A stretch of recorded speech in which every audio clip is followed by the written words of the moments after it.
What's up, Warriors? It's me, LC, and this is Winning Wednesday. Welcome. If you're watching this part of this video, you're probably watching the replay. And it's always, I just want to thank you for allowing me, Recovery Soul Food and Hope and Recovery Network, to be a part of your amazing journey. I've been away for a little while, been hit or miss with being able to come in and do videos. You know, that's just what change in life does. The more we resist it, the more suffering we produce within ourselves. So I guess the key is to learn how to go with life instead of trying to stand firm in our routines and what we want to happen in our lives. We miss so many miracles when we do that.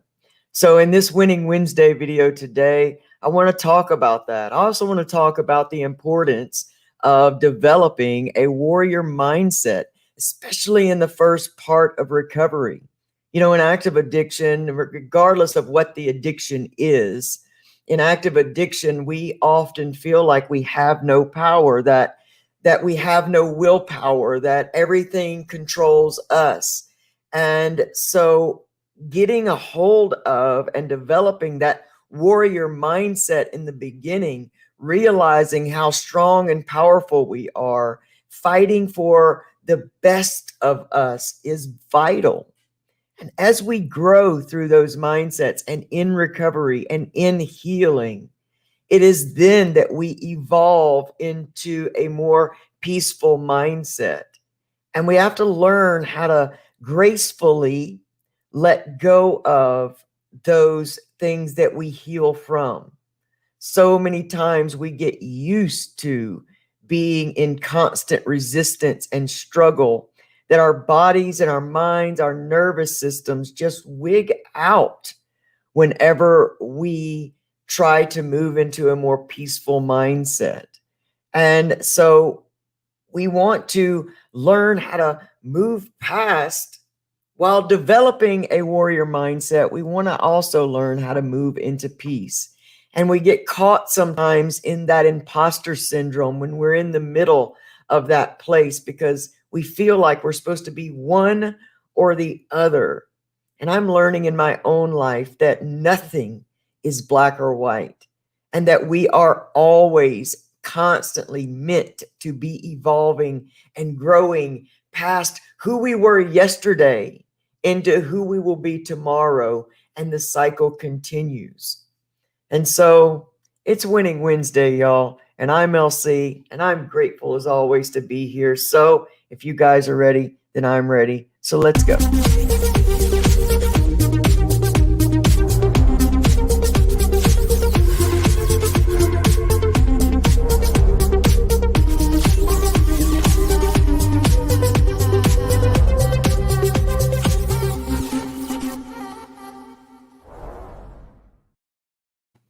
Good morning, Soul Warriors. It's me, LC. And let me say some good mornings because I've missed you guys so much. Good morning, Livy, Rachel Beverly. It's so good to see you. Yvonne Max, Mary Huffman, Brenda Carter, Rob Folks, Joni Faulkner. Man, if anybody else is here and I didn't call you out, StreamYard only shows me so many. Hey, Lori Waters. First, before we get into anything, I want to say happy Veterans Day to all of our veterans out there. Mary Huffman is one for sure. I myself am a veteran. Let me tell you, we walk in freedom because there are men and women every single day throughout our American history that have put their lives on the line to make sure that we enjoy our freedoms. And I just want to say thank you to all of my veterans in heaven. I miss you so much. My grandfathers, just, you know, this is a beautiful day for me, just because my heart just opens up and just, I feel so much love and appreciation and gratitude for the stuff like freedom that we usually take for granted. So happy Veterans Day to everyone. Thank you for your service. And so let's get into it. Haley Moore's here. Good morning, Haley.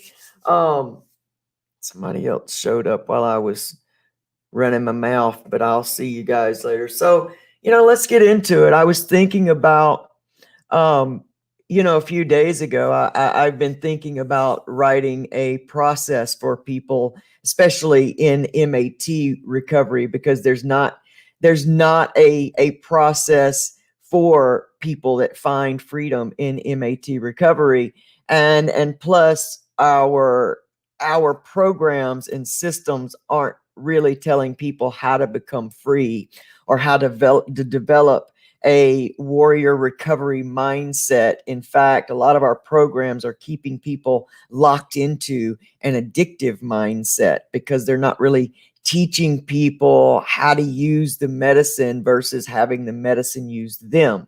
And in thinking about all of that, and actually evaluating where I am in my life at this point, I really started feeling this kind of imposter syndrome, because I'm in a place now where in I'm in pursuit of peace, and finding peace in amidst the storms of life. Because what I've come to understand, beautiful realization and revelation in recovery, is that life doesn't stop.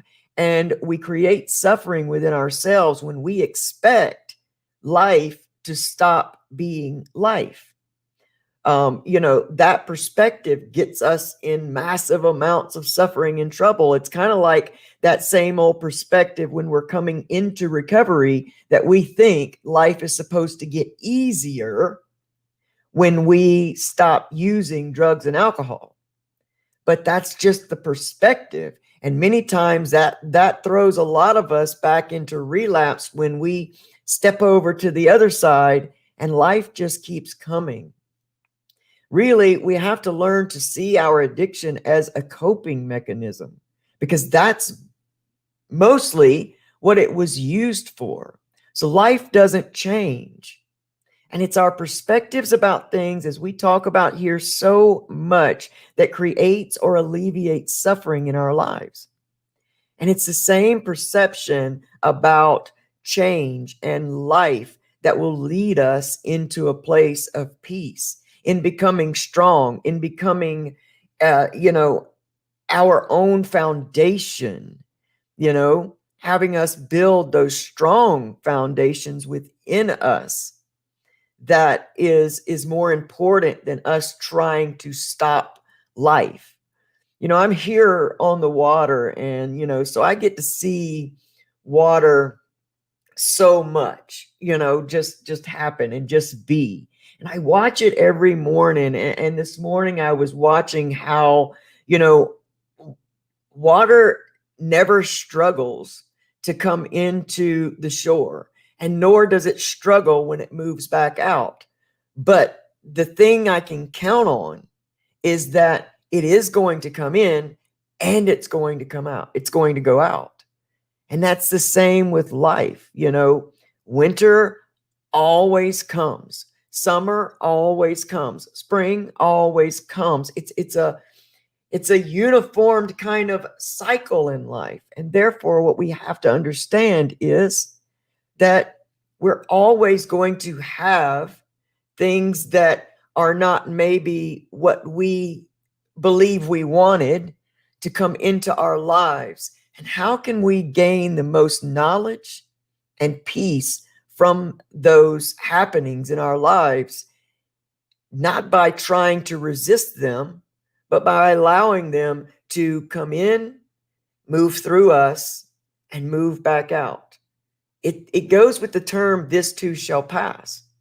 But bringing all that back to what I was talking about in the beginning is, it was vital for me in the very beginning of my recovery to develop a warrior mindset, to realize how strong I was and that I could stand up to this addiction. I could stand up to the mindset of the past, which says, when life came at me, cower and hide, escape, bob and weave, dodge the trouble, even if just for a moment.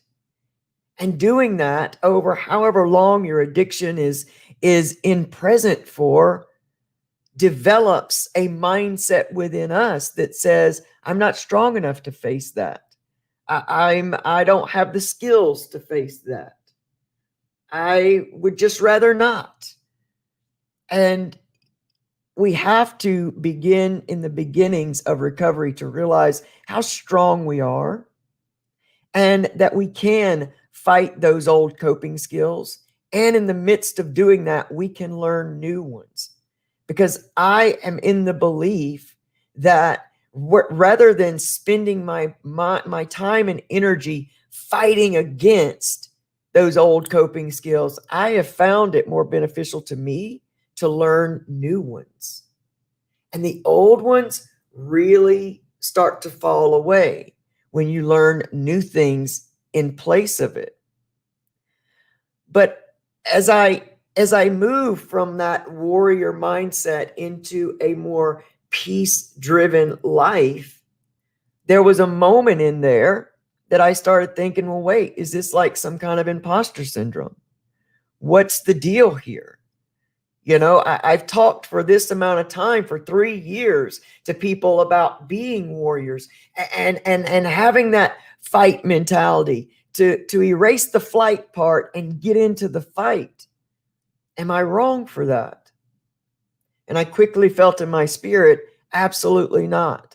It's what's necessary in the beginning for us to start to build our strength. And as we get to a place where we're not feeling like we're standing toe to toe with addiction every day, we can move and evolve into a new type of mindset, into not even a new type of mindset, just an evolved next level mindset. And so I really, really, really want to encourage you, if you are in new recovery, whether you've been clean for many years and you're just stepping into healing, or if you are struggling to be clean today. You know, you don't have to be clean to start the process of recovery. You have to start having the desire to learn new things about yourself, about how to deal with life and the things that life brings. And as you do that, abstinence comes naturally. And, you know, yes, it's going to take some effort on your part. Yes, eventually you're going to have to make that choice. It's like quitting smoking, you know. Eventually, you're going to have to make that choice to say, okay, this is it. I'm done with this. I'm ready to move on. But you got to get a few skills first so that you can remain strong through the entire thing. And so everything in all of my research, all the studying, all the personal development and self-development that I've done, I really come to understand and know that our life really depends on our perceptions of the things that are going on within it. We have a choice of how we look at our own lives. Whether we find the gratitude in every happening, or whether we go with the struggle and the resistance. Understanding that we give our power away when we let other people harm us, and also realizing within that it is just as easy to take our power back. And I find much of the research that I do is within my own self.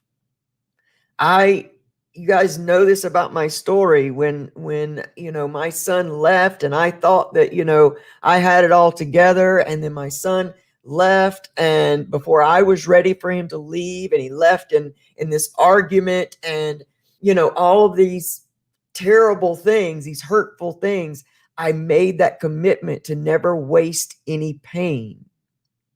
And that's what I have absolutely stuck to. I don't waste one single thing in my life without really studying it, without truly healing from it, not letting it go until I heal from it so that I can then try to pass that along. Because if I don't, what's the point of all this, man? Make a point out of all of it. Like, don't just leave your life to suffering. Don't stay in the old story that says, I am a victimized person, because that doesn't allow us to be strong. And once we realize that the choice is ours, no one else's, that can make us truly free. That can really lend itself to personal freedom like we've never known before. I believed with everything in me that my life was destined to end in overdose. And it couldn't. And I'm sorry for those who have lost people when I say this. It couldn't happen for me fast enough. That's what living under that mind trap, I ain't even going to say mindset, that mind trap of I have no power brings. It brings hopelessness. And what person can strive for better if they have no hope? And that's why it's so important for each one of us to stand up and take our place in the world that says, I am a recovery warrior. And I am beating this every single day. It's also vitally as important on the days that you don't beat it, that you say that too, so that people understand this is a process, that we are real human beings and that we are bringing hope to the forefront of life. Because somebody somewhere is watching you, more than likely without saying a word. And they're drawing hope from watching you go through some of the hardest happenings in life. And for me, recovery is all about healing your mindset, healing your thought processes, taking yourself out of the role of victim and putting it in the place of victor, putting it in that space of I have control. My thoughts produce emotions. My emotions produce personalities. My personality is my personal reality. Meaning, I can change all this. I don't have to be stuck in where I am today, right now. I can change beginning now and have a different personal reality tomorrow. Going through this study of A Course in Miracles right now is so eye-opening to me. And at the same time, it lends itself to love, which is who we are and what we're here for. And I believe that we are the most blessed people on earth, us as recovery warriors. Because usually it's not until someone experiences great tragedy before they begin to awaken to all they are. And each one of us have experienced great tragedy generally over and over and over again. And we get to a place where we say, there's got to be something more than this. This can't be it for me. And I won't allow it to be. And we find strength. And other people can stay in their small story and they can talk about you and they can not support you and they can say whatever they want to. There's a secret that you know that they don't know.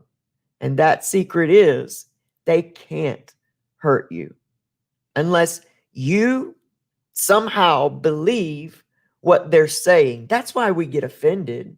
We get so offended, especially in the beginning of our recovery when nobody believes us.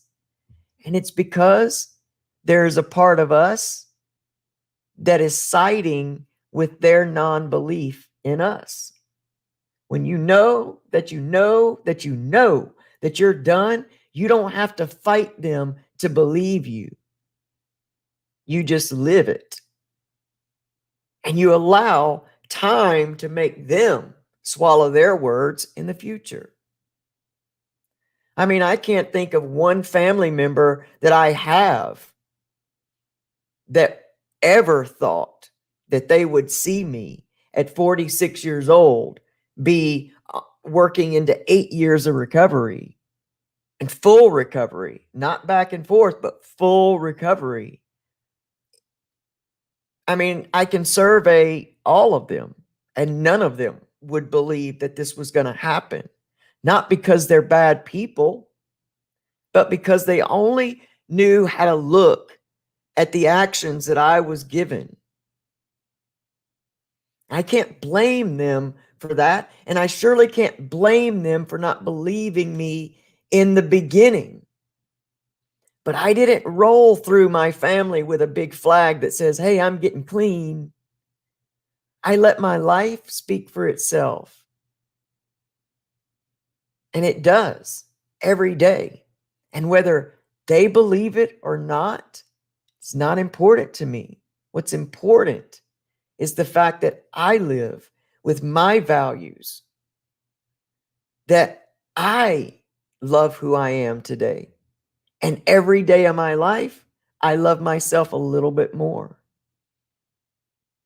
And I can sit with myself in the evening and go over my day and find places where, okay, I could have responded better in this situation.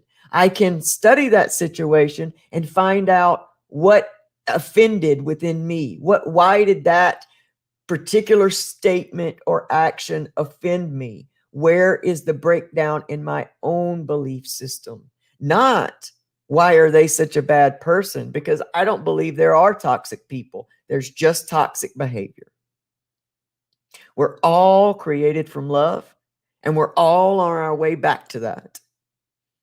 So there is no toxic people. There's only unawakened toxic behavior. They don't know.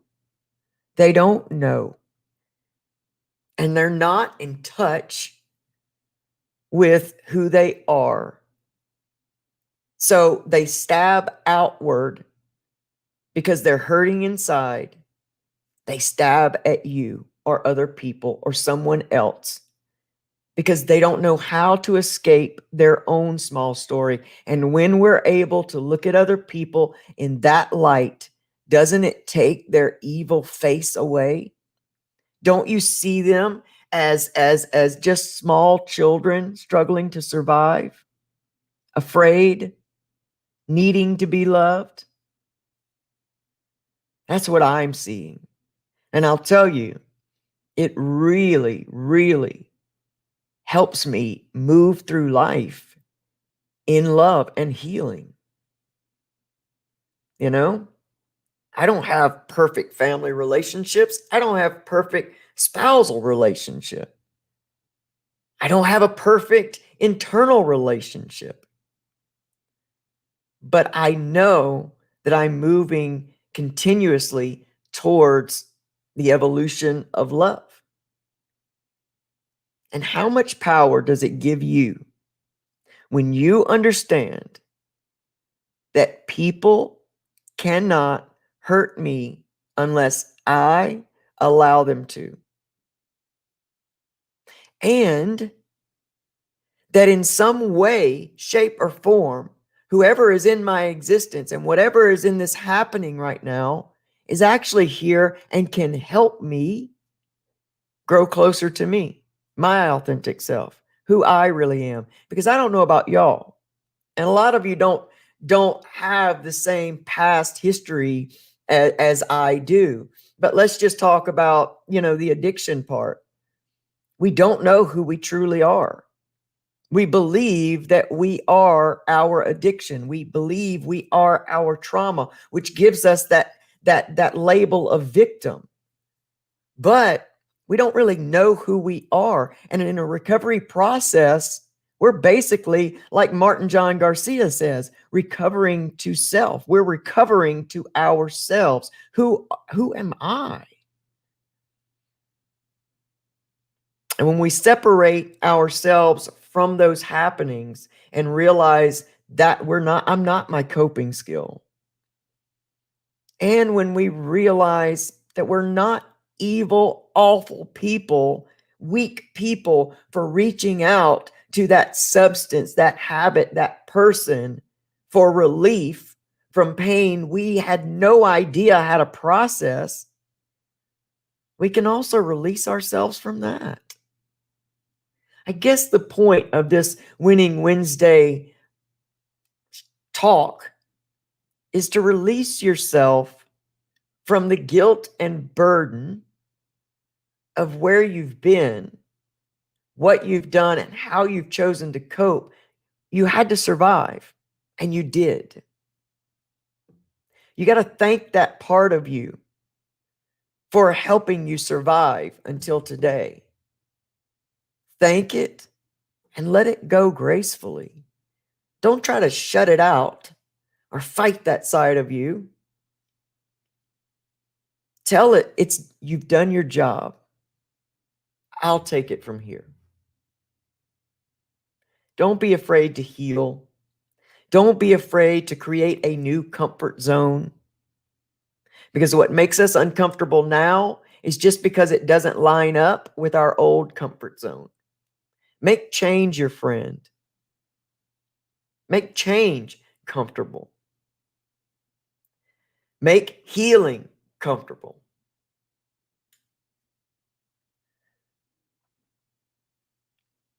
Yeah.